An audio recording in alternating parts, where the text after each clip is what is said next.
KBS 열린 토론.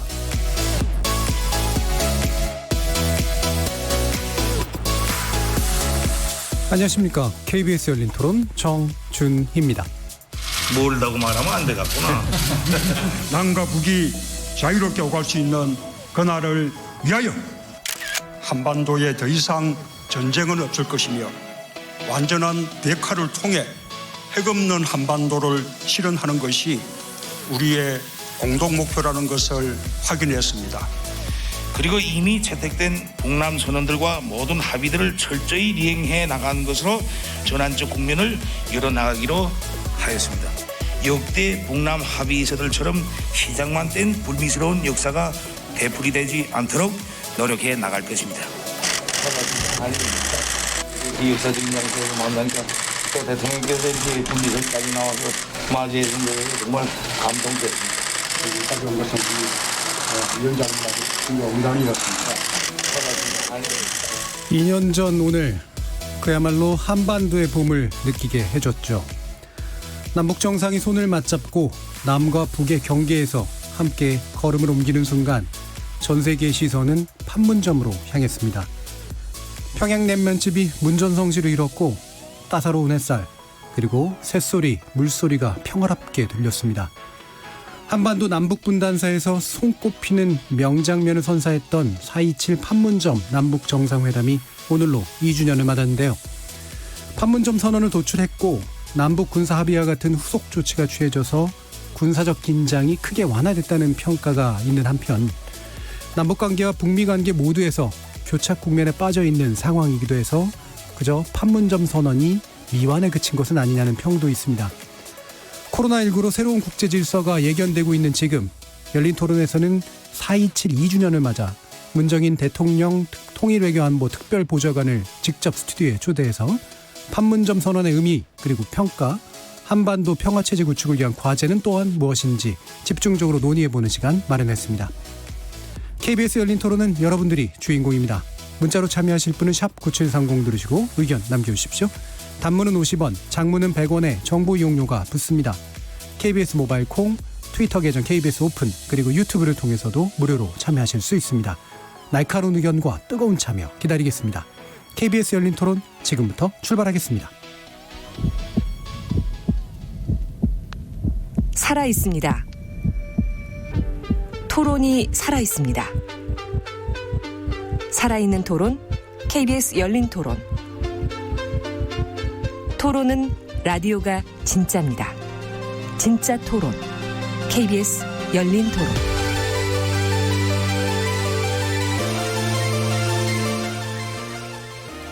총선 이후 여러 가지 전국에 대한 전망이 나오고 있는 상태에서 갑자기 나왔던 김정은 국방위원장 유고설에 대해서 여러 가지 설들이 또한 오고 갔던 상황이죠. 또 마침 이제 판문점 정상회담에서의 2년 전의 기억들도 되살리면서 오늘 중요한 이야기를 나눠볼까 합니다. 지금 스튜디오에 대통령 통일외교안보 특별보좌관이신 문정인 교수님 함께 자리하고 계십니다. 안녕하세요. 예, 감사합니다. 자, 그리고 문특보님 모신 자리이기도 하고 현 정부의 대북정책이라든가 또 통일외교안보 분야에 대한 폭넓은 주제를 깊이 있게 좀 논의하려고 하는데요. 그래서 저희가 열린 토론, 말 그대로 열린 토론인데 타운홀 미팅이다라고 또 얘기를 만들어봤습니다. 라디오에서 하는 타운홀 미팅인데요. 아마 청취자 여러분들께서도 궁금하신 부분들 많이 있으실 테니까 자연스럽게 질문 이런 것들을 해주시면 저희가 전달해서 함께 들어보도록 하겠습니다. 그리고 현장의 목소리, 날카로운 질문까지 더해 주실 분입니다. KBS 통일외교부의 통일부 출입기자이신 이효영 기자 함께했습니다. 안녕하세요. 자, 청취자 여러분들께서도 이 기자님 그리고 문특보님께 여쭈실 질문들 많이 부탁드리겠습니다. 자, 아까 감동적이었던 기억이 이제 되살아나는 그런 아주 현란한 카메라 셔터 소리도 들리고 했었는데요. 2년 전이었습니다. 문특보님, 2018년 4월 27일 그날 어떻게 기억하고 계신지요?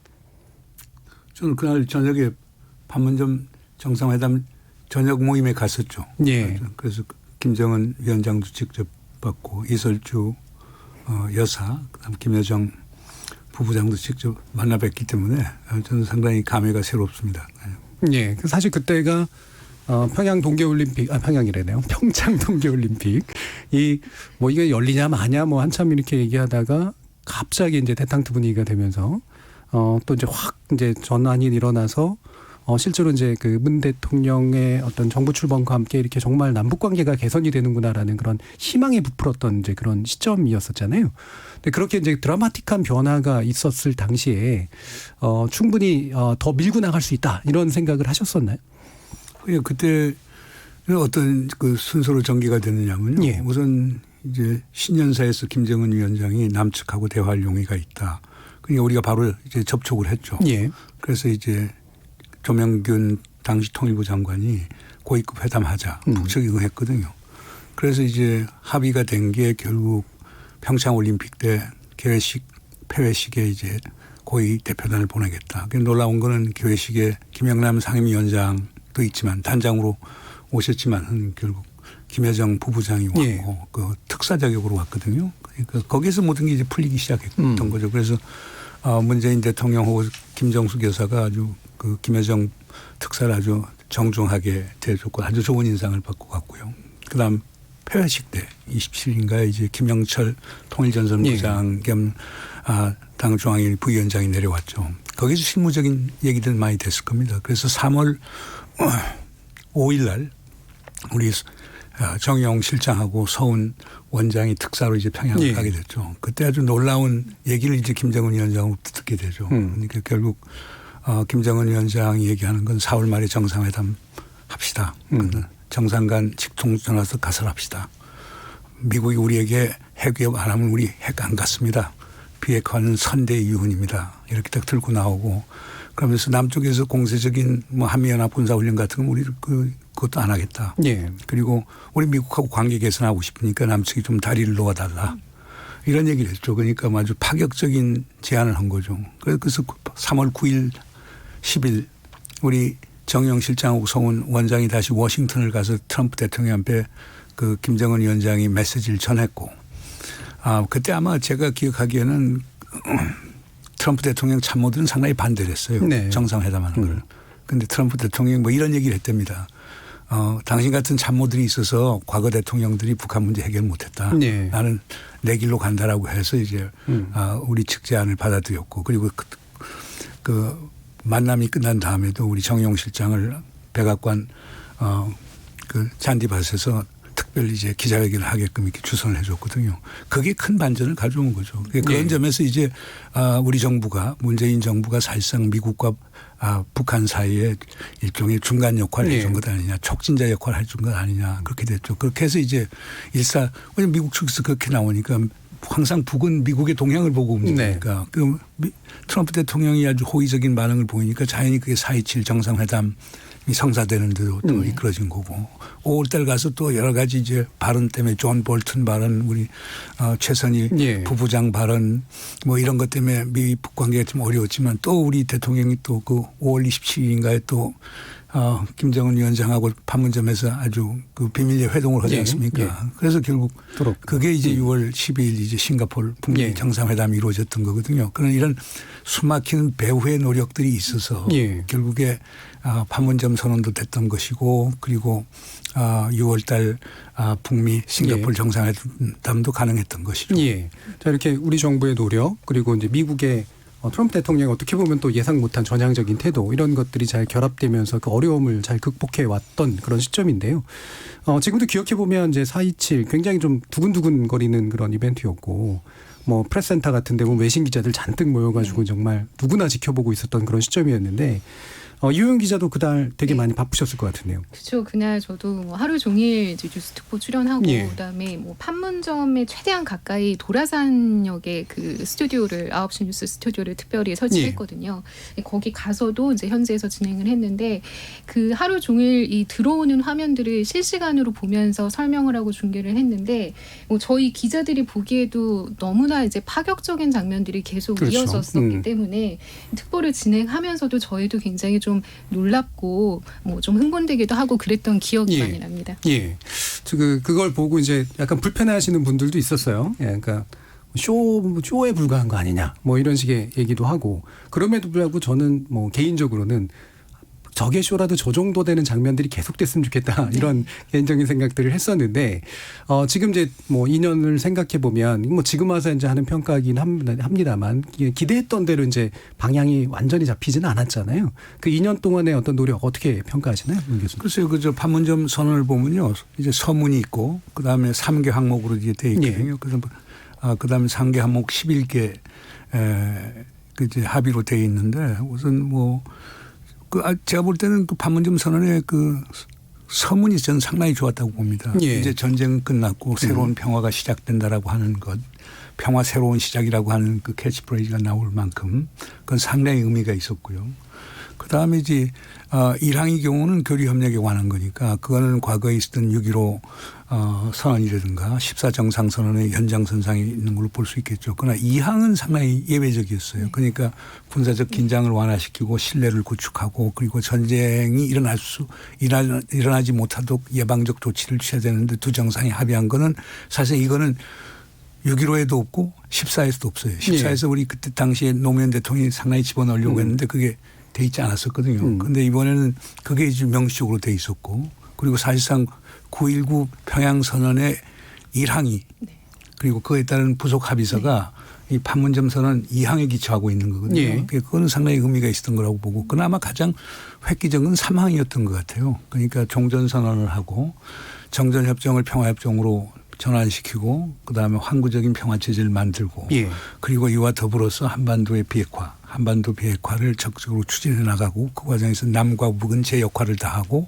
국제 공조를 해나간다라고 하는 이 부분은 정말 획기적인 거죠. 예. 물론 6.15 때는 사실상 북한 핵 문제가 불거지지 않았기 때문에 그건 다루지 않았지만 14 때는 상당히 중요한 문제였거든요. 그런데 북에서 비핵화라는 비자도 못 쓰게끔 했어요. 그래서 상당히 그때 그 노무현 대통령이 애를 먹었던 기억이 나는데 이번 판문점에서는 비핵화를 흔쾌히 받은 거예요. 그리고 그 다리에서 이제 그 김정은 위원장하고 우리 문재인 대통령 얘기한 대목 중에 하나가 아니 우리가 그러니까 미국이 우리에게 적대적인 행동을 하지 않고 우리하고 대화를 한다라고 보면 왜 우리가 핵을 갖고 고생을 하겠습니까라고 하는 얘기도 이렇게 나왔기 때문에 그리고 또 올라온 거는 비핵화 관련된 거는 그 북측 언론이 상당히 인색해요. 잘 안 써요. 그런데 판문점에서는 예외였죠. 그 다음날 노동신문에서 아주 일면에 그냥 탑으로 그걸 다뤘기 때문에 그런 점은 상당히 새로운데 지금 이렇게 보고 그냥 마지막 이제 부속 항목이 결국에 가을에 문재인 대통령이 평양 방문한다는 건데 평양은 방문했으니까 그건 이루어진 거고 평화의 새로운 지평은 아직도 그 지평으로만 남아 있고 교류 협력은 국제 제재 때문에 완전히 단절이 됐고 군사적 긴장 완화 신뢰 구축은 제가 볼 때는 됐고 왜냐하면 어떻든 간에 지난 3년 동안 그 거의 2년 넘게끔 뭐 비무장지대나 뭐 서해에서 군사적 충돌 또는 우발적 충돌이 없었거든요. 뭐 딱 한 번 김정은 위원장이 이제 서해 가갖고 거기에서 이제 해안포 사격 훈련한 거 딱 하나만 이게 이 합의 위반이고 그 외에는 사실상 비무장지대나 서해에서 군사적 충돌이 없었다라고 하는 것. 그리고 특히 뭐 비무장지대에서 지뢰 제거하는 사업이라든가 거기에 북측 친구들이 상당히 적극적으로 나와서 지뢰를 제거한다든가 위해 발굴에 이제 협조적으로 나왔다든가 이런 건 제가 볼 때는 분명히 성공이라고 봅니다. 그러나 이제 제일 어려운 부분은 종전선언 못 이뤘죠. 종전선언 안 됐기 때문에 정전협정을 평화협정으로 전환하는 것도 지금 안 됐고 더 나아가서 비핵화의 진전이 하나도 없거든요. 그래서 이 세 번째 항목이 어쩌면 제일 그 가슴 아픈 거라고 얘기를 할 수가 있겠죠. 그래서 그렇게 보면은 그 나름의 노력은 했는데 결국 쉽게 되는 건 아니다. 그러니까 결국 뭐 우리 문재인 대통령도 말씀을 하셨습니다만 참 평화라고 하는 게 말하기 쉽지만은 그것을 구체화시키는 건 정말 어렵고 특히 단시간에 그렇게 안 되는 건 참 어려움이 있다는 걸 아마 대통령께서 느끼셨을 겁니다. 그 확실히 말씀 주신 것처럼 이제 그 좀 중요한 성취 또는 진전이라고 볼 수 있는 게 그러니까 군사적 적대 구조를 이제 종식시키겠다는데 분명히 의견의 일치를 보았고 그다음에 이제 비핵화라고 하는 게 처음으로 이제 화두로 등장하게 되면서 그게 이제 이후로도 계속해서 되게 중요한 문제였었잖아요. 비록 아직까지 실현이 안 됐지만. 근데 아마 청취자분들 같은 경우에는 이제 이런 생각을 드실 수도 있을 것 같아요. 이제 기대를 하다가 또 실망하고 이게 반복이 되다 보니까 약간 냉소성도 좀 생겨서 뭐 이런 식의 합의라든가 선언이라든가 이러는 게 결국 언제든 뒤집힐 수 있는 거 아니야? 언제든 뒤로 갈 수 있는 거 아니야? 이런 식의 생각을 좀 품을 수도 있을 것 같거든요. 어떻게 좀 말씀해 주실 수 있을까요? 그럴 수 있죠. 예. 그러나 없는 것보다는 낫죠. 없는 것보다 낫다. 네, 이게 하나의 로드맵이 되는 것이기 예. 때문에 그러면 자 적대 관계를 청산하고 정말 긴장 완화와 신뢰 구축을 한다. 그럼 뭘 해야 될까? 육해공, 육상, 지상, 해상에서 적당히 중지하자. 이런 것들은 상당히 중요한 소위 그 로드맵이 되는 것들이거든요. 그런 점에서 그 4.27 판문점 선언이라고 하는 게 앞으로 남북 관계를 개선시켜 나가고 예. 적대적 관계를 종식시키면서 긴장 완화 신뢰 구축을 하는 것 그리고 평화 체제와 비핵화를 해 나가는 데 있어서의 어떤 큰 그림을 그렸다라고 하는 데는 상당히 의미가 있다고 봅니다. 그래서 중요한 거는 우선 나중에 하게 되면 이것이 일종의 중거점이 되는 거거든요. 그러니까 4.27 정상선언 갖고 얘기하면서 우리 북측 만나서 이거 당신들 정상이 합의한 거 아니냐. 그렇죠. 여기까지 얘기하지 않았냐. 그리고 또 재미있는 거는 그 2018년에 판문점 선언이 있고 평양 선언이 있는데 북에서는 판문점 선언을 더 중요하게 해요. 그러니까 평양 선언은 판문점 선언의 부속 네. 문건처럼 간주하는 경향이 있기 때문에 이 판문점 선언을 갖고 지금 남북 관계가 재개가 된다라고 하면 판문점 선언을 갖고 이제 북측에 우리가 얘기할 건 얘기하고 요구할 건 요구하면은 상당히 큰 진전을 가져올 수 있다고 봅니다. 예. 그러니까 비록 진전이 더디거나 때로는 뒤집히는 경우가 있어도 적어도 새로운 대화가 시작할 때는 과거보다는 나은 출발점에서 시작할 수 있다. 이 부분이 굉장히 중요한 성취라고 지금 보시잖아요. 이효영 기자님 그 통일부 출입하시고 이런 북한 전문에 관련된 것들을 쭉 이제 전문적으로 하시다 보면 사실 이게 전국의 영향 워낙 많이 받으니까 안정감이 좀 이렇게 막 떨어지실 것 같아요. 어떻게 보면 왜 일반적인 발생 사건이나 이런 것들은 쭉 계속 어쨌든 뉴스거리가 나오는데 이거는 미사일 쏘면 한 번 나왔다가 그렇죠? 이런 것들이 있는데 실제로 현실에서 어떠세요? 사실 이제 2018년 한 19년 초까지는 사실 굉장히 뭐 바쁘기도 했지만 너무나 역동성이 컸기 때문에 정말 이런 일이 벌어지는구나라는 그런 생각을 가지고 이제 일을 한 경우가 굉장히 많았어요. 그런데 이제 2019년에 하노이 정상회담이 좀 결렬된 이후에는 굉장히 좀 정체가 길어졌고 그다음에 작년 고 무렵쯤부터 하노이 회담 결렬쯤 무렵부터 북한이 단거리 발사체를 계속 발사하기 시작했고 거의 롤러코스터 타듯이 오르락내리락하는 이런 것들을 좀 현장에서 계속 느끼고 있는데요. 이게 지금 뭐 이제 저도 그랬고 교수님도 좀 말씀하셨지만 2018년에 차이지 정상회담 할 때까지 굉장히 좀 기대가 많이 올라가 있다가 어떻게 보면 그 기대가 컸던 만큼 다시 북한이 뭐 발사체를 발사했을 때 굉장히 또 실망도 크고 뭐 그에 대해서 분노하시는 국민들도 많으셨던 것 같고요. 그래서 이 남북 관계가 잘 진행되다가 이제 하노이 회담이라는 걸림돌에서 탁 가로막힌 그런 상황을 지금 저도 이제 1년 넘게 계속 겪고 있는데요. 지금 북미 관계가 막히면서 사실 2018년에 남북 관계, 북미 관계 좀 견인하는 그런 모습을 보이다가 19년 들어서는 이게 더 이상 좀 통하지 않고 북미 관계에 남북 관계에도 막혀 있는 그런 느낌이 좀 드는 그런 구도이거든요. 지금 올해 신년 기자회견에서 문재인 대통령이 대북 정책 추진 방향에 대해서 북미 대화만 바라보지 말고 남북 관계를 발전시켜야 한다 이렇게 또 밝히기도 했는데 이 내용은 어떻게 보십니까, 교수님? 뭐 대통령께서 생각하시는 건 기본적으로 한미 관계 기본 틀은 유지하고 싶어하는 게 강하세요. 그러니까 한미 관계를 깨면서 남북 관계 하기는 상당히 힘들 텐데 그러나 하나 국제 제재의 틀 안에서 그 유엔 안보리 제재 결의안을 위반하지 않으면서 할 수 있는 것들이 있으면 그걸 과감하게 해나가자.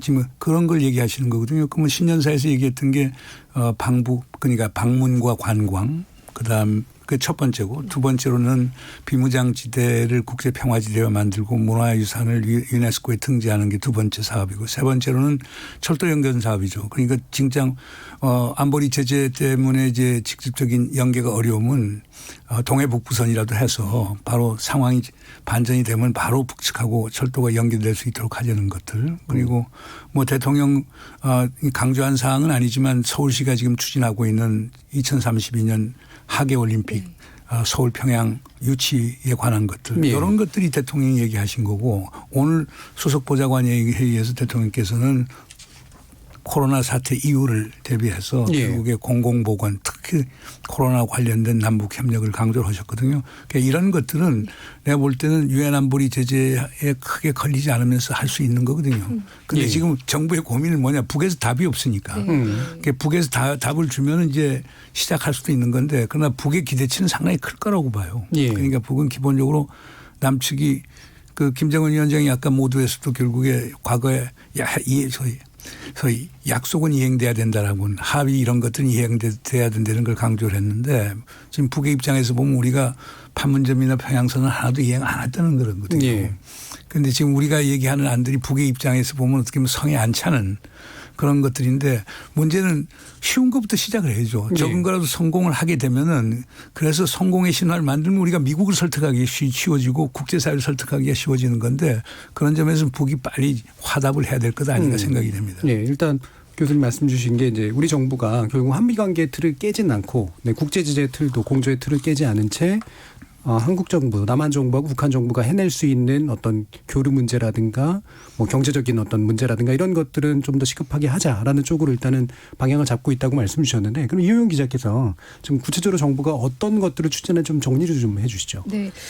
일단 지금 총선 이후에 정부가 굉장히 남북 관계 개선, 어떤 교류 협력의 어떤 추진에 속도를 좀 내고 있는 그런 네. 분위기가 많이 느껴지는데요. 바로 오늘도 오전에 그 판문점 정상회담 2주년을 맞아서 이 강원도 강릉에서 제진을 연결하는 이 동해 북부선 이제 그 추진 자녀선. 기념식이 예. 열렸거든요. 이게 이제 남북 철기를 다시 잇기 위해서 우선 이제 동해선 남측 구간 중에 끊어져 있는 그렇죠. 구간을 한 110km 정도 되는 구간을 53년 만에 복원을 한다. 뭐 네. 이런 계획입니다. 이게 남북 정상이 2년 전에 그 판문점 선언에서도 남북 철도 연결 및 현대화에 대해서 합의를 한 바가 있고요. 이제 그런 어떤 이행의 의지를 우리는 이제 행동으로 보여준다. 그런 의미가 좀 있는데요.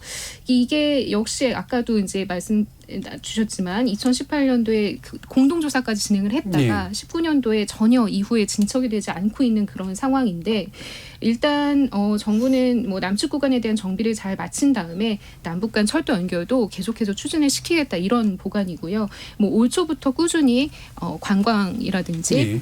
네, 그다음에 DMZ의 어떤 공동 개발 협력, 그다음 보건 협력 이런 것들도 지금 정부가 꾸준히 제시를 하고 있는 그런 상황입니다. 예. 그래서 그 오늘 그 수보 회의에서 남북 협력의 새 기회가 왔다. 뭐 가장 시급하고 절실하다 이런 얘기를 이제 대통령이 했는데요. 지금 정부가 보이고 있는 이런 협력의 추진 방침이 좀 시기적으로는 적절하다고 보시는지 좀 저도 궁금합니다. 예. 뭐 코로나 관련돼서 남북 보건 협력은 그건 뭐 적절한 게 아니고 그 당위론적으로 꼭 해야 되는 거니까. 필수적이다. 그래서 북이 이제 결국 나와야 되는 것이고. 예. 그리고 그건 뭐 대통령께서 오늘 말씀하셨지만 남북은 하나의 생명 공동체 아니에요. 예.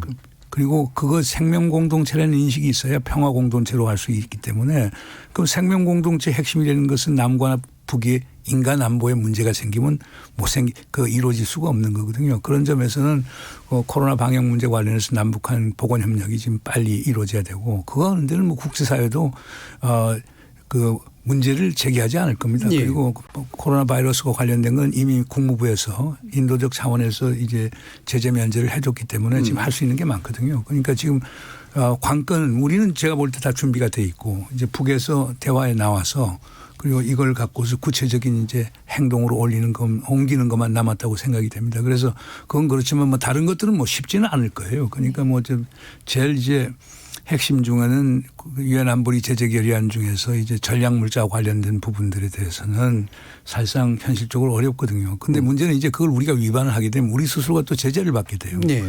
그러면 이제 국민들로부터 상당히 많은 이제 지탄을 받을 거고 그렇기 때문에 뭐 사실 뭐 제 개인적 생각에는 우리가 더 과감하게 했으면 좋겠지만 그것이 가져올 여러 가지 부작용들을 생각하면은 지금 정부가 하는 보다 신중한 접근이 저는 옳다고 이렇게 보긴 하는데 예. 그러나 하여간 이 모든 걸 하는데 손바닥도 마주쳐야 소리가 나오는 거 아니에요. 그러니까 이제 북에서 이제 빨리 우리하고 나와서 대화 재개하고 그래서 지금 현안 문제 검토하고 그러니까 여기서 진전이 있다 보면은 뭐 우리가 원하는 김정은 위원장이 서울 답방도 가능할 것이고 그리고 우리가 원하는 한반도 비핵화, 북의 비핵화의 진전도 있을 수 있는 거라고 보기 때문에 지금 북이 빨리 좀 나와야 한다고 저는 생각합니다. 예, 지금 그러니까 미국 같은 경우에는 사실은 예전에 이제 남북 교류에 관련된 얘기가 나오면 그냥 속도 조절이라든가 너무 좀 선을 많이 넘지는 않았으면 좋겠다 정도의 그러니까 메시지를 냈었던 것 같고, 북한 같은 경우에는 이제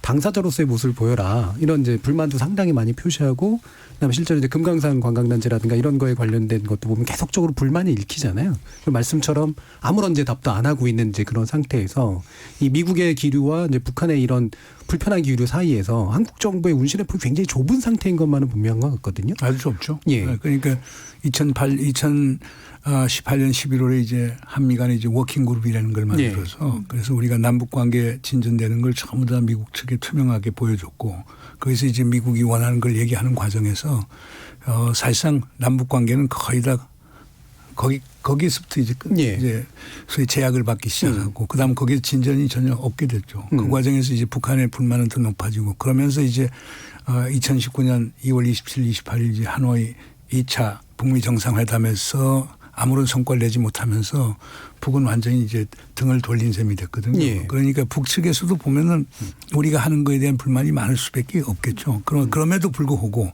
국제 정세라는 게 그렇게 호락호락한 게 아니거든요. 녹록한 게 아니기 때문에 북도 인내심을 갖고 우리랑 협의를 하면서 그래서 공동의 대안을 마련해야 되는데, 북의 입장은 우리 보고 알아서 미국 설득해서 하고 오라고 하는데 현실적으로 뭐 국제관계 힘의 관계이기 때문에 쉽지는 않은 거고, 또 미국 입장에서는 우리 정부가 조금이라도 북측하고 가까이 가면은 뭐 동맹을 파기하려고 그러느냐, 그다음에 우리에게 정말 등을 돌리려고 하느냐 이런 비판을 하니까, 그러니까 대통령 입장에서 양쪽 사이에 어떻게 보면 샌드위치 된 건 분명한 사실이죠. 그런데 그러나 이제 대통령께서는 그럼에도 불구하고 우리가 보다 주도적으로 해서 해보자. 그런데 그렇게 하려고 하면 지금 미국이 코로나 사태에다가 대선 판국이기 때문에 우리가 트럼프 대통령을 설득하는 건 쉽지 않을 거예요. 그러나 우리가 우리 문재인 대통령하고 김정은 위원장이 2018년 5월처럼 그냥 판문점에서 사이 그 원포인트 정상회담을 하듯이, 아니면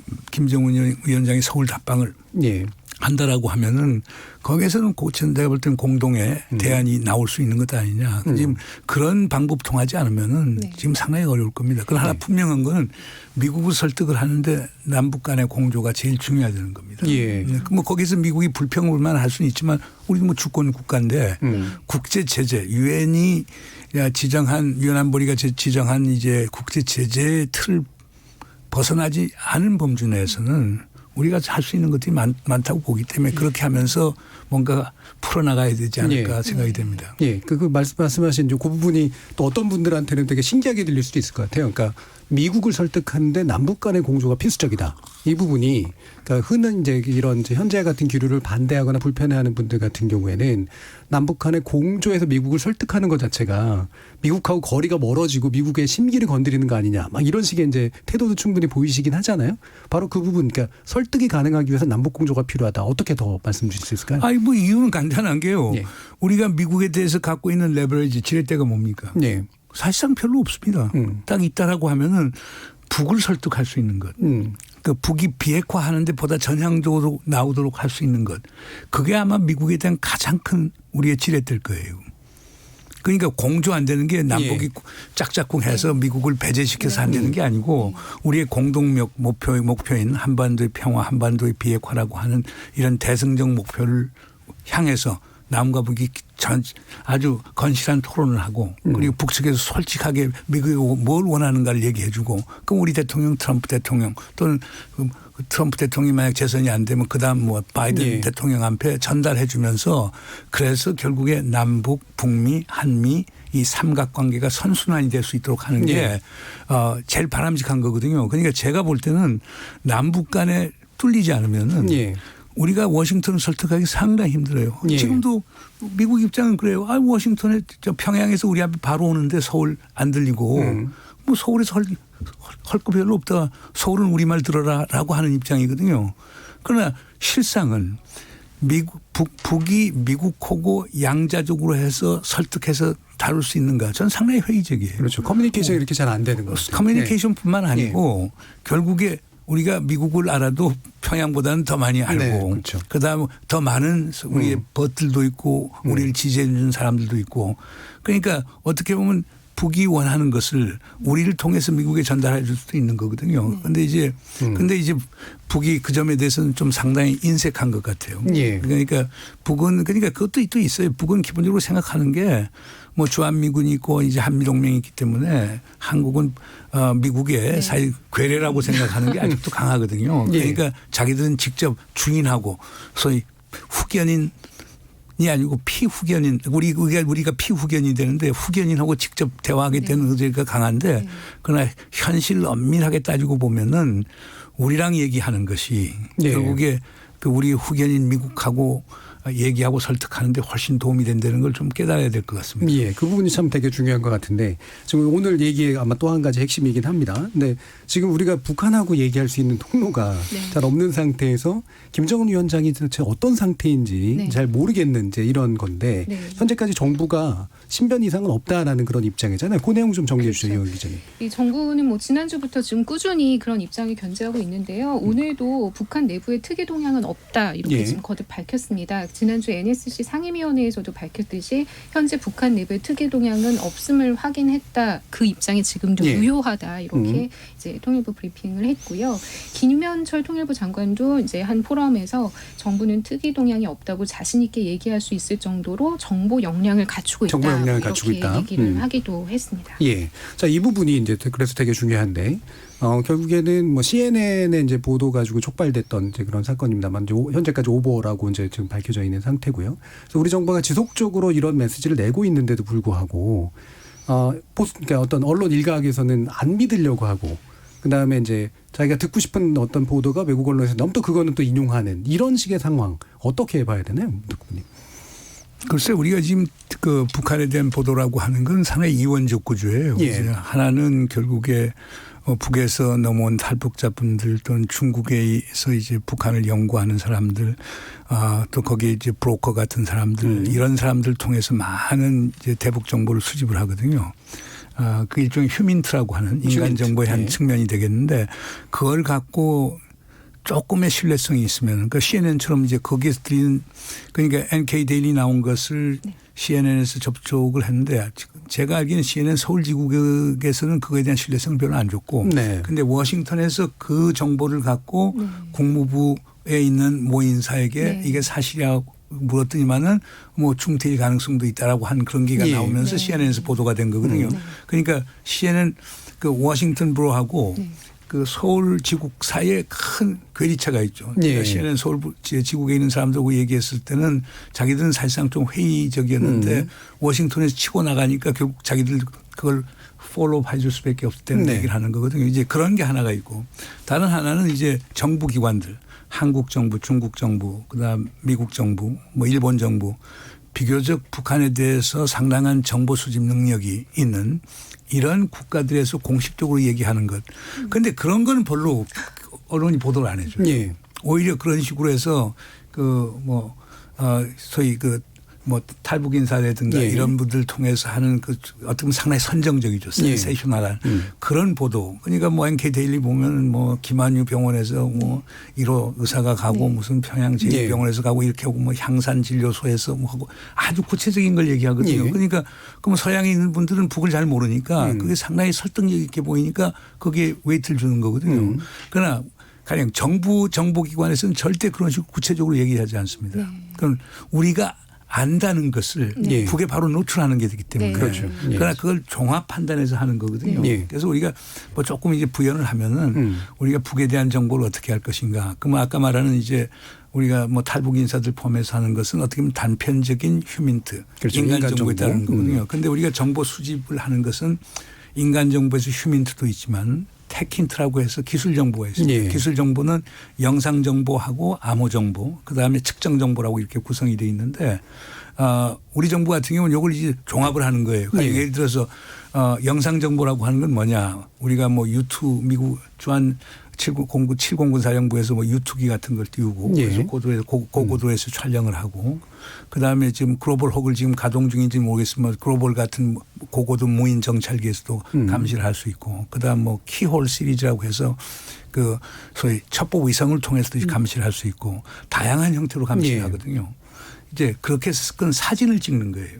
그러면 영상 정보는 겉모습을 판단할 수 있어요. 예. 가령 최근에 38 로스에서 얘기했던 원산에 김정은이 전용 열차가 있다. 멈춰 있다든가. 이런 걸 할 예. 수 있죠. 그런데 그거는 외양만 얘기를 해 주는 것이 북측 사람이 어떤 걸 하고 있고 어떤 의도를 갖고 이건 모르죠. 예. 그걸 파악하는 게 사실은 암호 정보예요. 네. 그 암호 정보는 뭐 우리 같은 경우는 뭐 전자정보 호기에서 뭐 백두라고 하는 그 우리 정찰기도 있고 그다음 금강이라고 예. 해서 그건 영상 정보 수집하고 그러는데 그러니까 북의 다양한 신호들을 수집하는 정보 능력이 있어요. 예.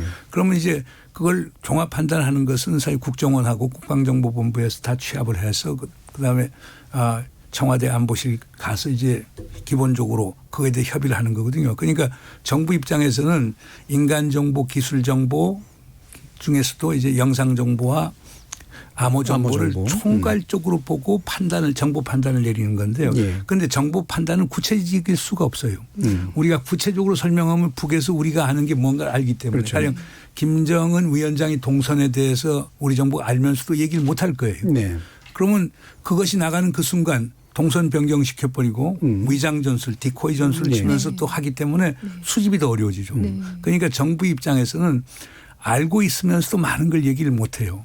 그러니까 총괄적으로 그리고 우리 표현으로 두루뭉실하게 얘기를 하죠. 그러니까 네. 특이 동향이 없고 이런 식으로 얘기하는 건데 그건 우리 국민들이 좀 이해를 해 주셔야 될 거예요. 네. 이게 이제 정보 관리상 실제로 말씀하신 여러 가지 영상 정보와 암호 정보까지 포함한 다양한 정보 역량을 갖추고 있음에도 불구하고 막 속 시원하게 말해줄 수는 없는 그런 조건이 이제 현재 정부에겐 있을 수밖에 없다는 그런 말씀이시잖아요. 그러니까 가령 그래서 뭐 암호 정보 같은 경우는 이제 북측 인사, 뭐 군 인사들, 뭐 예. 대화의 그렇죠. 내용 같은 거 다 감청이 될 수가 있고 그러니까 그런 점에서는 그러니까 우리가 지금 뭐 탈북 인사라든가 북한 전문가라고 하는 사람들은 거의 휴민트, 예. 인간 정보에 의존하는데 그렇죠. 그 예. 하나밖에 없는 거거든요. 네. 그게 크로스 체킹이 안 되는 거예요. 그런데 정부는 우리 내곡동 같은 데서 인간 정보도 다 수집을 하지만 플러스 영상 정보와 예. 암호 정보를 갖고 크로스 체크를 한단 말이에요. 네. 그러니까 종합적으로 판단을 할 수가 있는 것이죠. 예. 그러나 근데 결국 정부는 선정적으로 얘기 안 하잖아요. 예. 그러면 기사가 안 되잖아요. 그렇죠. 예.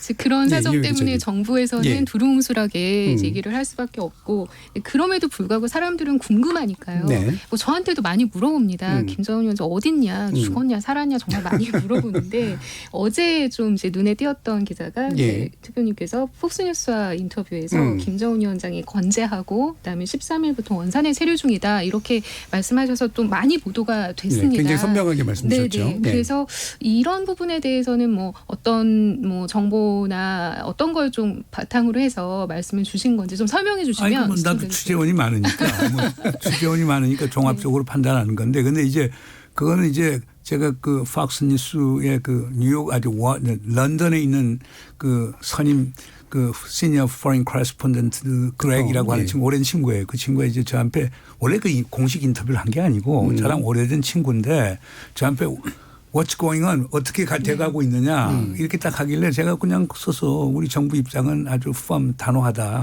그러니까 김정은이 well and alive. 네. 그러니까 그럼 자꾸 죽었다고 그러니까 죽지 않았고 예. 건재화되는 거 하고 그다음 뭐 향산에 있다 뭐 이렇게 얘기를 하고 하니까 내가 알기에는 아마 12일까지 이제 평양에서 공식 행사하고 네. 그다음부터 안 나왔으니까 네. 그다음 14일 날 저 원산 이쪽에서 결국에 공대지 그저 크루즈 미사일 발사하고 하는 그런 것들이 있기 때문에 그러면 결국에 13일 이후부터는 그 지역에 있는 걸로 그리고 밖으로 안 벗어내진 걸로 이해한다라고 하는 얘기를 한 거고 네. 그다음에 이제 그 특이 동향 그걸 제가 영어로 suspicious 예. movement라고 했는데 북한에서 의심살만한 동향을 우리는 파악하지 못했다. 뭐 이 세 가지로 요약을 해 준 건데 그게 정식 인터뷰 준 게 아니었어요. 그냥 제 오랜 친구여서 그걸 예. 제 개인적으로 그냥 바로 썼더니 5분 후에 그게 그냥 보도로 나온 거예요. 예.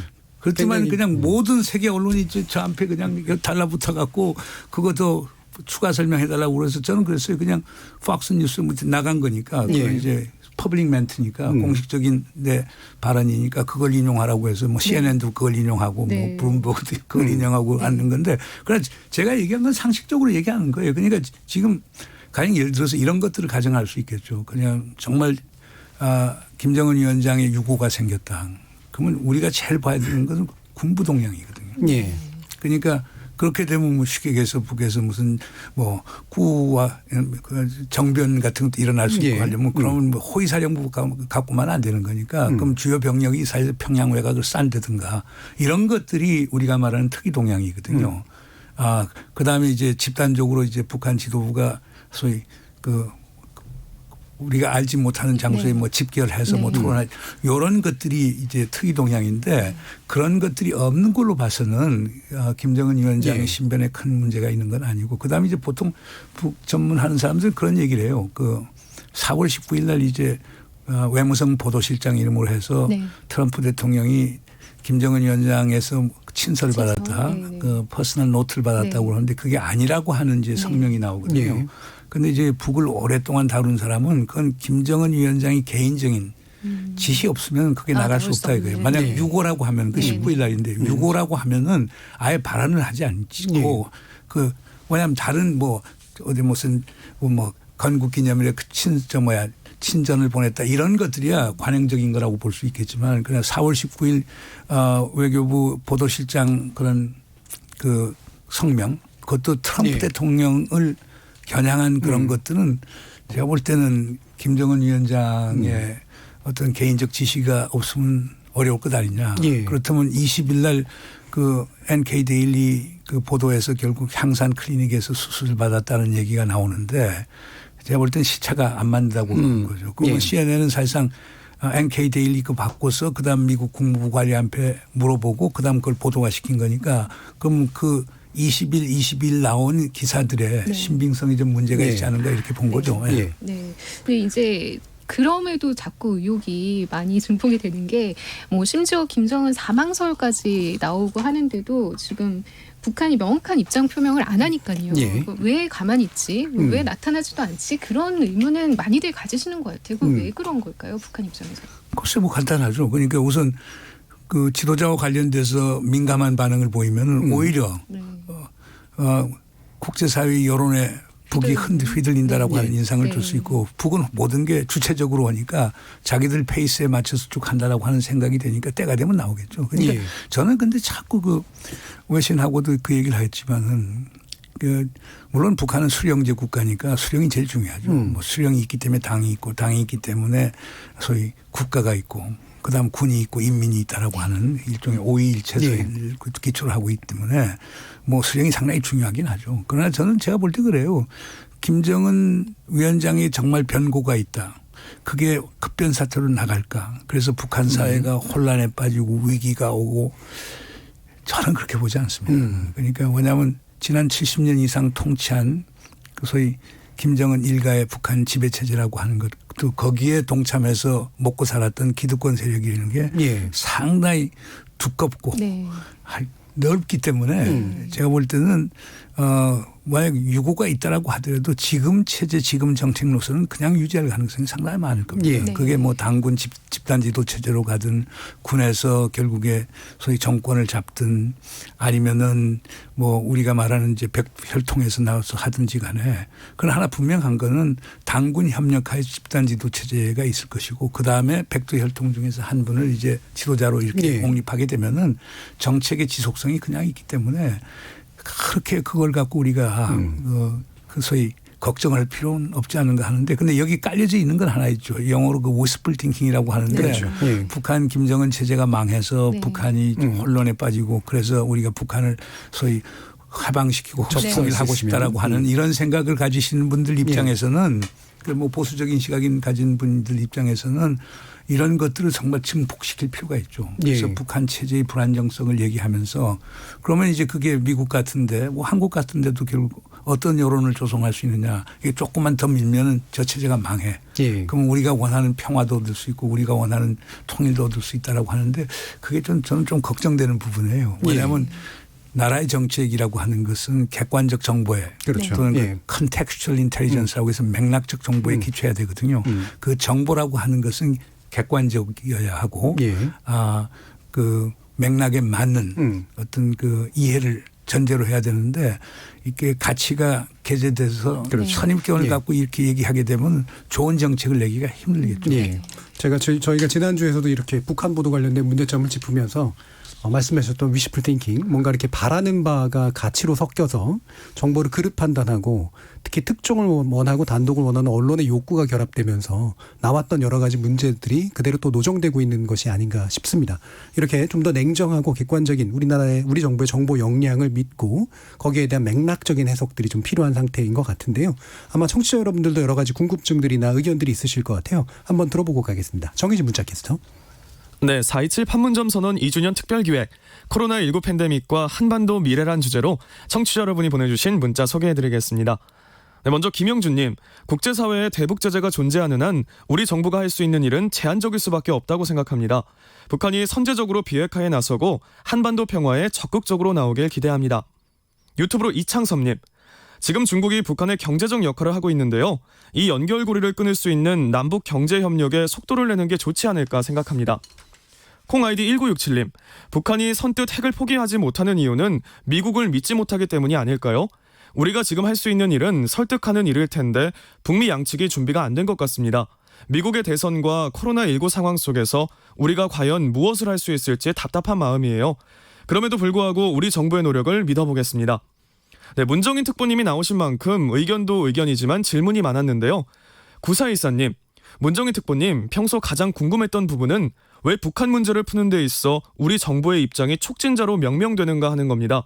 대북 문제의 적극적인 당사자야말로 우리 정부 아니겠습니까? 특보님이 설명해 주세요. 카르마 극보님, 미국 트럼프 대통령이 재선에 성공할 경우 북한에 대한 정책에 변화가 있을까요? 그리고 김정은 위원장의 방남은 언제쯤 이뤄질 것으로 보십니까? 라고 질문 주셨네요. 네, KBS 열린 토론, 이 시간은 영상으로도 생중계되고 있습니다. 유튜브에 들어가셔서 KBS 일라디오 또는 KBS 열린 토론을 검색하시면 지금 바로 토론하는 모습 영상으로 보실 수 있습니다. 지금 방송을 듣고 계신 청취자 모두가 시민 농객입니다. 계속해서 청취자 여러분들의 날카로운 시선과 의견 보내주세요. 지금까지 문자캐스터 정의진이었습니다. 지금 여러분은 4.27 판문점 선언 2주년 특별기획 코로나19 팬데믹과 한반도의 미래를 듣고 계신데요. 대통령 통일 외교안보 특별보좌관이신 문정인 교수, 그리고 KBS의 이효용 기자 함께하고 계십니다. 청취자들께서 또 의견 주셨으니까 오늘 특보님께 여쭤야 될 것 같은데요. 촉진자, 당사자 뭐라고 봐야 됩니까? 우린 당사자죠. 네. 근데 당사자이면서 우리가 중재자냐라고 하는 문제에서 예. 상당히 문제가 나왔거든요. 그건 아마 우리 이 기자도 기억을 할 텐데 제가 그러니까 작년 3월에 네. 이제 관훈 네. 토론에서 네. 제가 그 질문이 나왔어요. 그래서 그 질문에 얘기해서 우리는 중재자는 될 수가 없다. 네. 한국과 미국은 동맹이기 때문에 한 편이다. 북에서는 절대 그것을 우리를 중재자로 대접해 줄 수가 네. 없다. 예.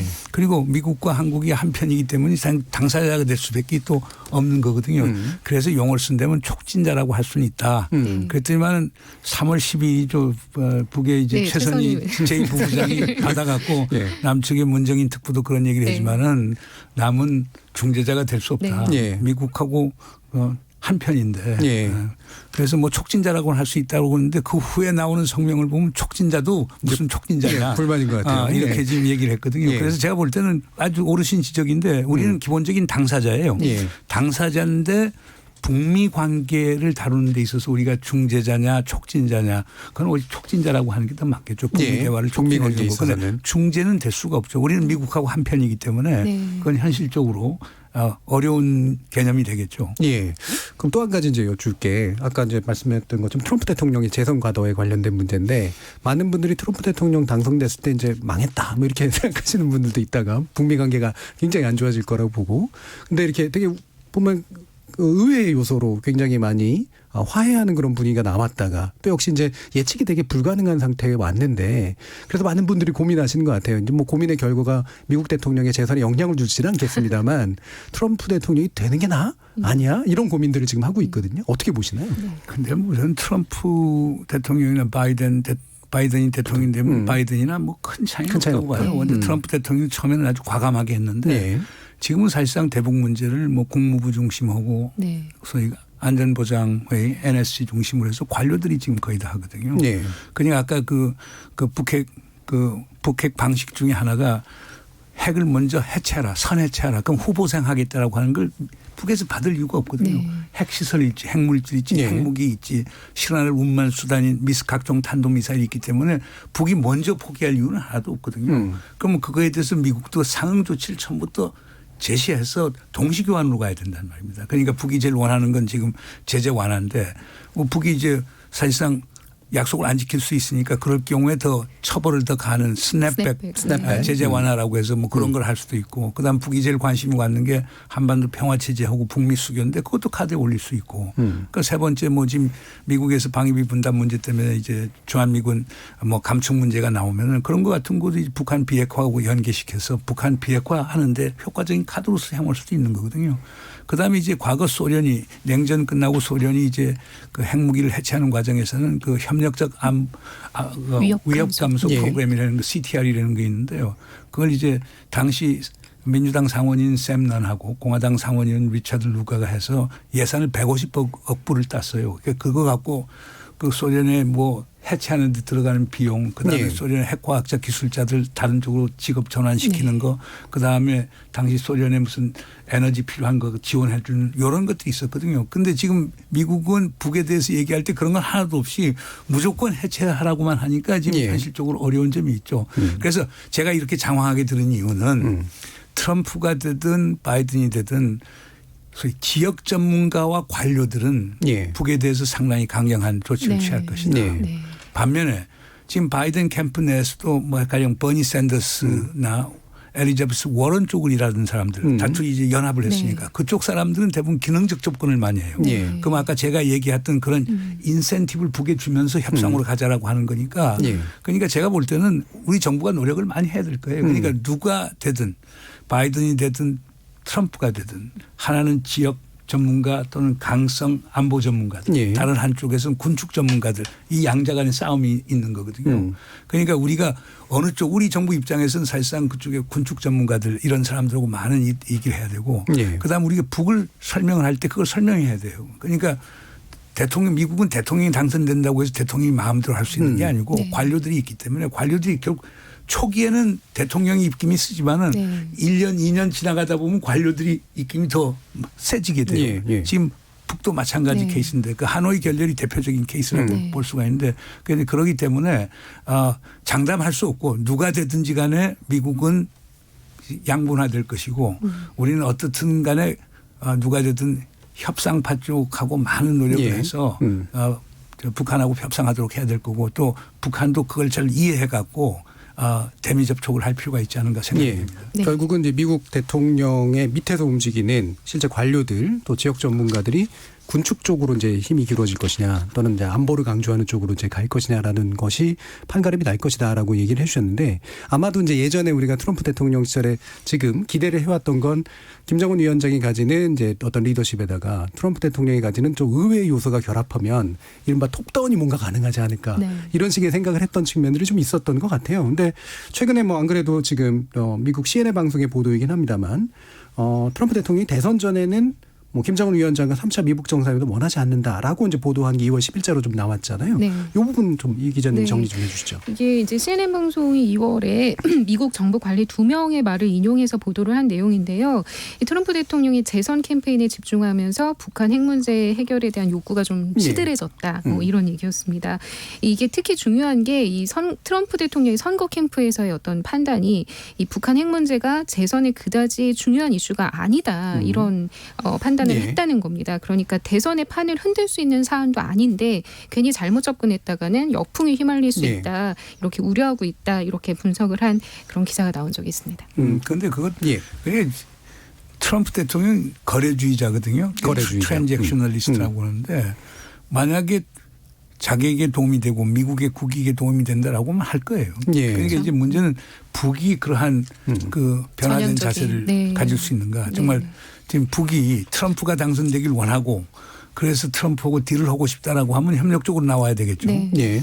그렇지 않고 판단을 유보하거나 그다음에 오히려 강경 쪽으로 나가게 되면 바이든에게 유리할 수가 있겠죠. 그러니까 전 트럼프 대통령은 무슨 선입견을 갖고 고정관념을 갖고 이렇게 정책을 펴는 사람이기보다는 주어진 환경 변화에 따라 상당히 능동적으로 적응하는 사람이기 때문에 북에서 어떻게 나오느냐라고 하는 게 상당히 중요하겠죠. 예. 그런 면에서 이제 트럼프 대통령의 실용성은 여전히 좀 전제해 볼 필요가 있는 것 같은데 북한이 이제 몇 차례 이제 정상회담을 하면서 상당히 이제 뭐 그냥 말하면 삐쳤거나 아니면 상당히 실망한 측면들이 좀 있었잖아요. 그렇게 톱다운 방식이 뭔가 가능할 거라고 기대를 했는데 지금 이렇게 특보님이 보시기에 그러니까 북한이 미국의 그 트럼프 대통령을 바라보는 어떤 입장이라든가 기대감 같은 것들은 많이 사라져 있는 상태 같은데 어떻게 나갈 것 같으세요? 그러니까 뭐 김정은 위원장은 뭐 명시적으로 얘기하는 게 트럼프 대통령이나 문재인 대통령하고 개인적인 친분 신뢰는 분명히 있다. 그러나 여건이 안 된다라고 하는 걸 얘기하는 거니까. 그러니까 그건 구조적 제약을 얘기하는 거죠. 뭐 국제 제재 체제라든가 미국 내에 있어 국내 정치적인 어떤 양극화 현상이라든가 이런 걸 북도 이제 깨달은 거예요. 그러니까 결국 아마 김정은 위원장이 깨달은 가장 중요한 교훈은 정상끼리 한다고 해서 되는 건 아니다라고 하는 것. 그리고 심지어 북한에서조차도.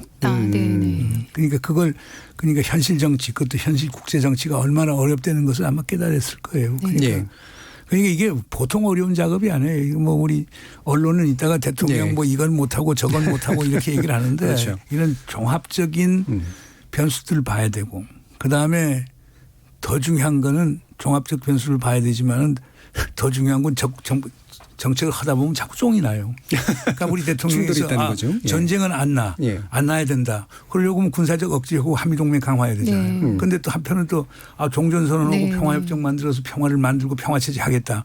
그러면 그 첫 번째고 두 번째 쫑이 날 수밖에 없어요. 그다음에 뭐 평화경제해서 남북한 관계 특히 경제관계 개선하고 에너지 뭐 철도 연결시켜서 경제공동체를 하겠다. 그러면 평화경제 북의 입장에서 보면 그게 꼭 반드시 좋은 게 아닐 수도 있죠. 아니 그게 이제 뭐 흡수통일 하자는 그렇죠. 얘기. 그러니까 우리가 좋은 정책을 갖지만 그 실행을 하는 과정에서 보면 여러 가지 모순들이 나오고 하는 상충하는 그건 현실이고 그러면 대통령 입장에서는 그런 모순을 어떻게 최소화시키느냐. 어떻게 위협을 최소화시키면서 우리의 이익을 극대화시키느냐 이런 정책을 하다 보면요 소극적 정책을 할 수밖에 없어요. 지금 이 조건에서 결국은 이제 미국은 선비핵화, 후보상 전략을 고수하고 있고 말씀처럼 이제 이게 구조적인 문제가 되다 보니까 지도자의 어떤 결단만으로 해결되지 않는 문제들이 분명히 있는데 아까 언급하신 거 가운데 이제 김정은 위원장이 바깥도 어렵지만 안도 어렵다라고 이제 판단한 거 그 북한 내부의 문제라는 건 어떤 건가요? 그거는 이제 뭐 그 2019년 3월 12일 날이죠. 최선희 제1부부장이 한 얘기가 지금 군부에서 결국에 수천 명의 이제 병사들이 결국에 김정은 위원장 앞에 미국하고 협상하지 말아라, 고개 숙이지 말아라 이렇게 냈다라고 하는 건 뭐 대표적인 거예요. 그러니까 이북에서도 마찬가지일 거 아니에요. 그러니까 김정은 위원장이 군부 설득하고 당 관료들 설득하는 것은 결국에 내가 정상회담을 통해서 트럼프 설득시켜서 좋은 결과를 갖고 오겠다. 그래서 영변 카드를 갖고 왔던 건데 와서 보니까 그 카드 내니까 트럼프 대통령이 일거에 거절했다는 거예요. 그럼 60시간 기차 타고 돌아가는데 그 심정이 어떻겠어요? 그렇죠. 그러면 수령제 체제 하에서 김정은이라고 하는 건 신과 같은 존재인데 그 정책 실패가 있었던 거예요. 물 먹고 가는 셈이 되니까. 그러니까 그러면 결국에 북에도 강경파들이 있을 거 아닙니까? 뭐 군부 포함해서 당 내에서도 강경파들인데 그러니까 이게 미국 믿지 못하니까 협상하지 말고 우리는 끝까지 가야 된다라고 하는 사람들이 목소리가 실릴 수밖에 없죠. 그러니까 지금 하노이 이후에 보면은 그 전까지만 해도 가령 2018년 9월에 제가 평양 정상회담을 갈 때 보니까 군 인사들이 하나도 안 보여요. 노광철 인민무력부장만 나왔지만 가령 2000년, 2007년 두 정상회담을 다 갔었는데 거긴 거의 국방위원회에서 다 했어요. 사실은. 남측하고 이제 협상하고 하는 건 통일전선무회지만은 기본적으로 군부 인사들이 다 했는데 2018년 9월에는 군이 하나도 없어요. 그러니까 그 전에는 가면은 무슨 우리가 평양예술국장을 가든 뭐 만경대 소년궁전을 가면 반은 군인들 유니폼 갖고 왔어요. 그다음에 이제 5.1 경기장에서 뭐 아리랑 공연하는 데도 이런 것들도 반이 유니폼 입은 군인이었어요. 그런데 2018년 하나도 안 보였거든요. 그런데 그 이후에 지금 변하는 거 보세요. 뭐 김정은 위원장 가는 데마다 군하고 다 같이 가고 뭐 삼지연 가갖고 군 참모들하고 또 결의를 다지고 그게 군이 점점 힘이 세지는 거거든요. 그게 그건 뭐냐면 수령제 체제 하에서도 찬반 양론이 있고 거기에서도 소위 제한적이지만 다원적 그렇죠. 경쟁이 있다는 예. 걸 얘기하는 거거든요. 예. 그런데 우리 뭐 한국이나 이제 미국에서는 북을 거의 이론론적으로 보니까 네. 김정은이 결정하면 다 돼. 네. 근데 그건 아니거든요. 네. 그러니까 이제 미국에서도 이제 김정은 접근을 할 때 김정은이가 국내에서 정통성을 올리고 지지를 올릴 수 있는 그 카드를 줘야 돼요. 네. 그건 결국에 지금 미국이 최대한의 압박 카드를 완화시켜서 부분적 제재 완화 그게 이제 스냅백해서 그 되돌이킬 수 있는 제재 완화를 주면은 그런 것들이 김정은 위원장이 국내에 설득하는 설득 기제로 사용할 수 있는 건데 예. 미국에서는 그런데 거의 뭐 귀를 기울이지 않죠. 그러니까 답답한 일이죠. 그렇죠. 이른바 이제 살라미 전술이라고 이제 폄하하면서 사실은 제재 일부라도 완화하는 것은 안 된다. 한꺼번에 이제 뭔가 이쪽에서 확실하게 손을 들고 다 까고 그다음에 다 보여주고 이러지 않는 한 그래서 회복 불가능한 상태를 만들지 않는 한 제재 완화는 시작도 안 하겠다라는 게 이제 미국의 태도로 읽히잖아요. 이 부분의 변화 가능성이라든가 이런 게 북한 비핵화 문제하고 밀접한 연관성이 있을 것 같은데. 그런데 그게 이제 그런 제재 완화의 돌파구를 찾으려고 예. 하면 결국 남북이 일을 같이 해야 되고 네. 그리고 그러면은 지금 엄격하게 얘기해서 지난 12월 달에 그 12월 말에 이제 중국하고 러시아가 내놓은 제재 완화 결의안이 있어요. 네. 지금 미국이나 영국이나 프랑스가 그걸 아직 죽이진 않았어요. 우리 정부도 강력하게 요구를 했기 때문에 죽이진 않았는데 지금까지 제재 완화 결의안은 없었거든요. 그러면 중국하고 러시아 입장에서는 지금까지 북한이 한 거 보면 상당히 협력적으로 나왔기 때문에 그거에 대해서는 보상을 우리가 주자.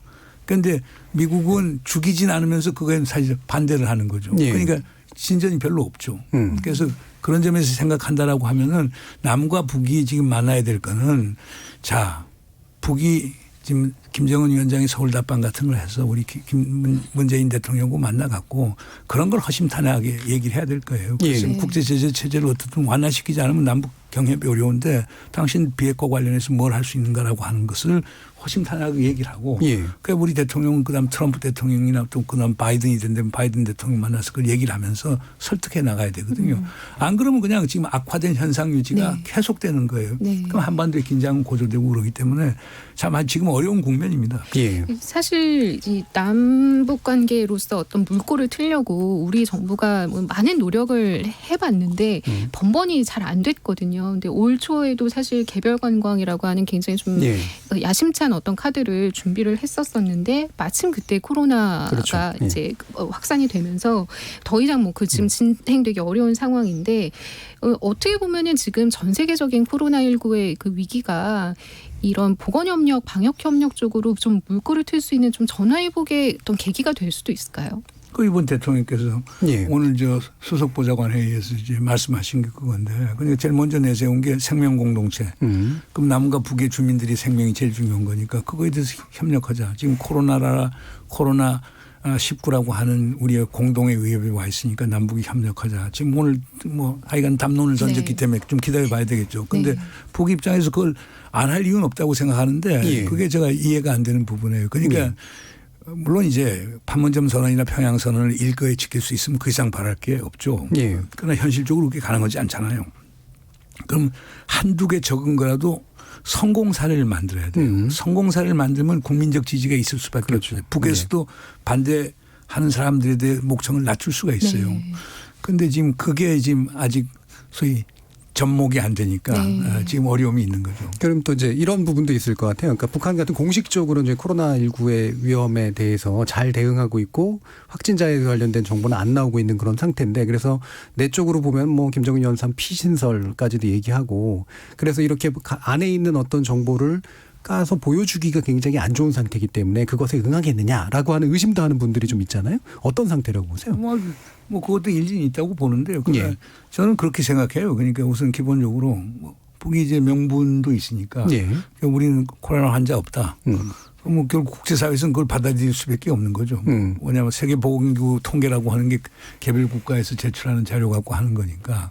그러나 이제 문제는 북한 사회가 언제든지 코로나에 습격을 받게 돼 있단 말이에요. 네. 그런데 그러려고 하면은 결국엔 뭡니까? 뭐 방역도 잘해야 될 것이고, 그 다음에 이제 검사 키트도 많이 준비를 해놔야 될 거고, 마스크도 많이 준비해야 될 거고, 네. 그 다음에 이제 조금 있으면 이제 백신 나오면 백신도 공급돼야 될 거고 치료제도 공급해야 될 거고 음압 시설 같은 것도 예. 필요할 거 아닙니까? 인공호흡기도 필요할 거고. 근데 이런 거는 북이 뭐 절대적으로 모자라는 거거든요. 네. 그러니까 제가 볼 때는 이런 거는 결국엔 남북 협력을 할 수 있고 그리고 미 국무부에도 그거에 대해서는 결국에 제재를 가하지 않겠다는 것을 밝혔기 때문에 네. 그런 걸 한번 해볼 필요가 있지 않느냐 이거죠. 우리도 이제 모자란 부분도 있습니다만 우리는 그래도 여력이 있으니까 예. 그래서 그런 식으로 해서 그런 그 코로나 관련된 의료 장비 이런 것들을 북에 주고 협력을 할 수도 있고 그다음에 우리 지금 세계에서 지금 우리 K 스탠다드라고 해서 대한민국 스탠다드가 방역과 관련해서는 이미 정평에 나 있는 거니까 그런 것도 북측에서 이제 와서 학습하고 그다음에 자기들한테 적용할 수도 있는 거니까 남북이 협력할 건 상당히 많고 그게 이루어진다라고 하면 그게 이제 소위 그 스필오버 네. 그 효과를 가져오겠죠. 그 다른 영역에까지도 파급 네. 효과를 가져올 테니까 그걸 한번 기대해 보는데 하여간 기다려보죠. 오늘 대통령께서 얘기했으니까 이제 북에서 어떻게 반응이 나오는 걸 한번 지켜보죠. 그러니까 북한이 실제로 이제 코로나19 사태가 심각하건 그렇지 않건 간에 적어도 이게 오래갈 문제이기 때문에 준비하고 대처하는 데 있어서 남한의 도움이 상당히 필수적이다는. 아니 전 세계가 지금 우리 한국의 도움을 필요로 하는데 북이라고 그렇게 안 할 이유는 없지 않습니까? 그러니까 제가 볼 때는 이제 뭐 많은 지금 과학자들이 얘기하지만 2파가 올 수 있고 네. 3파가 올 수 있다고 보는데 또 다른 그러면 이게 쉽게 해서 코로나가 우리의 새로운 일상이 되는데 북에서는 아마 그런 장비 같은 게 절대적으로 모자라기 때문에 우리하고 협력은 필수적이라고 봅니다. 예. 자, 올해 6.15 남북 공동선언 20주년을 맞는 또 뜻깊은 해고요. 그래서 2020년은 한반도가 좀 평화로 가고 그다음에 포스트 코로나 시대에 새로운 국제 평화 질서를 만들어내는데 굉장히 중요한 계기가 될 해이길 바라고 있습니다. 문특보님이 우리 한반도 평화를 위해서 어떤 제언을 해 주실 수 있을까요? 글쎄요, 뭐 하여간 제일 중요한 거는 우리가 볼 때 평화 제일주의라고 하는 게 제일 중요하겠죠. 그러니까 많은 분들은 소위 평화를 위해서는 전쟁을 무릅써야 평화가 온다라고 그래서 이제 평화를 원하면 전쟁을 준비하라고 하는 얘기도 하는데 저는 평화를 원하면 평화를 준비해야 되고 국제적 제약이 있음에도 불구하고 대한민국 국민이 단합이 되면 그걸 극복할 수 있다. 그러니까 한편은 그 평화에 대한 의지, 두 번째는 국민적인 화해와 단결, 그다음에 세 번째로는 좀 과감하고 결기 있는 외교 이런 것들이 필요한 것 아닌가 생각이 됩니다. 예, 그러니까 평화를 바라는 마음 그리고 과감하고 결기 있는 외교 그리고 내적 단합 이런 부분들을 상당히 강조를 해주셨는데요. 우리 유영 기자님은 계속해서 취재를 해오시면서 그러니까 국민들의 어떤 요즘에 뭐 성숙된 반응 같은 걸 또 많이 보셨을 텐데 이러이러한 정보는 이렇게 좀 이렇게 다루고 취급했으면 좋겠다, 어떻게 들었으면 좋겠다, 뭐 이런 좀 조언 같은 거 있으신가요? 제가 뭐 북한 담당으로 취재를 하고 있지만 이 북한의 내부 정보라는 거는 사실 거의 사실상 확인이 어렵습니다. 그렇기 때문에 이제 휴멘트, 그러니까 인간 정보, 그러니까 내부 소식통을 통한 첩보 수준의 그런 내용들이 많이 유입이 될 수밖에 없는 그런 구조인데요. 어쨌든 이런 부분에서 좀 그런 것이 너무 지나치게 확대 증폭이 되고 또 한국의 보도와 외신을 넘나들면서 변주가 되고 하는 그런 부분들이 결코 뭐 이 상황을 옳은 방향으로 끌고 가는데 도움이 되지 않는다고는 저는 분명히 생각을 하고요. 그런 점에서는 뭐 저희 같은 기사를 쓰는 언론인들이 물론 가장 잘 해야 될 것이고요.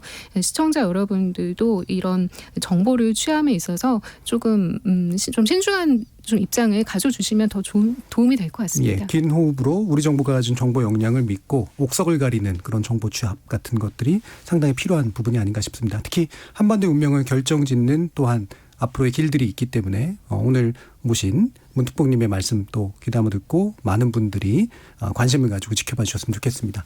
KBS 열린 토론 4.27 판문점 선언 2주년 특별기획 코로나19 팬데믹과 한반도 미래 오늘 토론 함께해 주신 문정인 대통령 통일외교담보 특별보좌관 그리고 KBS의 통일외교부 소속 이유영 기자 두 분 모두 수고하셨습니다. 감사합니다. 감사합니다. 참여해주신 시민 논객 여러분께도 감사하다는 말씀 전합니다. 생방송 놓치신 분들을 위해 나중에 팟캐스트 준비되어 있고요. 매일 새벽 1시에 재방송도 됩니다. 저는 내일 저녁 7시 20분에 다시 찾아뵙겠습니다. 지금까지 KBS 열린 토론 정준이었습니다.